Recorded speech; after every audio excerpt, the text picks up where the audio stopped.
దేవాది దేవుడైన యెహోవా ఆజ్ఞ ఇచ్చుచున్నాడు, తూర్పు దిక్కు మొదలుకొని పడమటి దిక్కు వరకు ఓ నివాసం రమ్మని ఆయన పిలుచుచున్నాడు. ప్రభువు నామమును బట్టి దేవాది దేవుడైన యెహోవా ఆజ్ఞ ఇచ్చుచున్నాడు.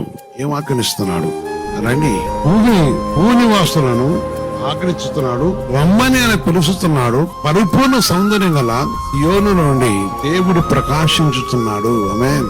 అందుకని ఆయన సర్విచ్చిన మాట మరి చూస్తున్నప్పుడు నేను బిడ్డారా, దేవుడు ఆయన పరిశుద్ధం వంటి పరిశుద్ధమైన నామలో ఆయన ప్రకాశించే దేవుడు, ఆశ్రయించే దేవుడు, ఆయన కరుణ గల దేవుడు.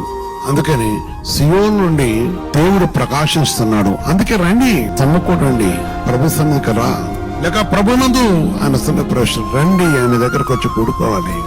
ఆయన పరిశుద్ధమైన సమయం మనం కూడుకోవాలి. ఆయన పరిశుద్ధమైన మాటలు మనం గైకుంటూ ఉండాలి. ఆయన మాటకు మనం లోపడ్డప్పుడు, ఆయన కృపణ మాట నిలుస్తున్నప్పుడు ఆయన మనం చూస్తున్న దేవుడు తన కనికరం గొప్పది.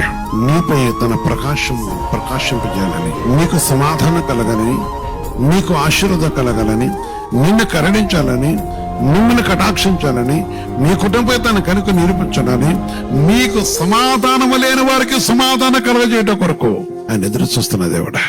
సమాధానం కలగజేసి కరుణించడానికి ఇష్టపడుతుంది దేవుడా.